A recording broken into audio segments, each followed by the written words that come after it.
বিজেপিক প্ৰতিহত কৰিবলৈ এতিয়া সাজু হৈছে এআইইউডিএফ। এআইইউডিএফে এতিয়া কংগ্ৰেছক আওপকীয়াকৈ সহায় কৰিব বুলিও স্পষ্টভাৱে সংবাদমেল সম্বোধন কৰি এই কথা উল্লেখ কৰিছে। যেহেতু ২৬ৰ নিৰ্বাচন সমাগত আৰু ইয়াকে লৈ এতিয়া প্ৰস্তুত কৰা হৈছে ৰণকৌশল। ২৬ত কংগ্ৰেছক আওপকীয়াকৈ সহায় কৰিব এআইইউডিএফে, বিজেপিক প্ৰতিহত কৰিবলৈ কংগ্ৰেছক সহায় কৰিব এআইইউডিএফে। ৩৫খন আসনত নিৰ্বাচন খেলিবলৈ এতিয়া সাজু হৈছে এআইইউডিএফ আৰু সংবাদমেলত স্পষ্টভাৱে এই কথা ঘোষণা কৰিছে নিৰ্বাচনক লৈ মাজত মাত্ৰ কেইটামান মাহ আৰু ইয়াকে লৈ এতিয়া দেখিবলৈ পোৱা গৈছে সকলো সাজু হৈছে আৰু এআইইউডিএফো এতিয়া সাজু হৈছে ২৬ৰ নিৰ্বাচনক লৈ ৰণকৌশল প্ৰস্তুত কৰিছে। এআইইউডিএফে ৰণকৌশল প্ৰস্তুত কৰিছে আৰু লগতে আজিৰ দিনটোত সংবাদমেল সম্বোধন কৰি স্পষ্টভাৱে কৈছে যে ২৬ত কংগ্ৰেছক আওপকীয়াকৈ সহায় কৰিব এআইইউডিএফে আৰু বিজেপিক প্ৰতিহত কৰিবলৈ কংগ্ৰেছক সহায় কৰিবলৈ এতিয়া ওলাইছে এআইইউডিএফে।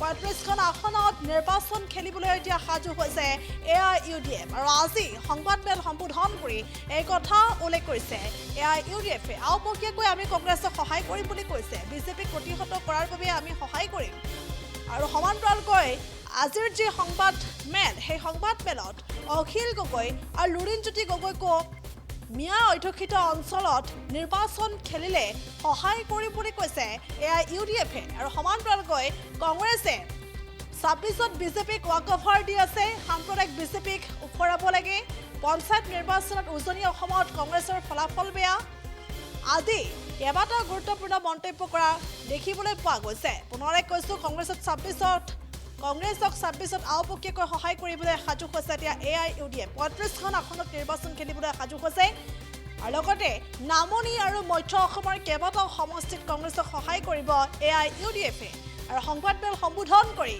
এই কথা স্পষ্টভাৱে ঘোষণা কৰিছে এআইইউডিএফে। এই মুহূৰ্তত কিছু মন্তব্য আছে, সেই মন্তব্য আগবঢ়াইছোঁ।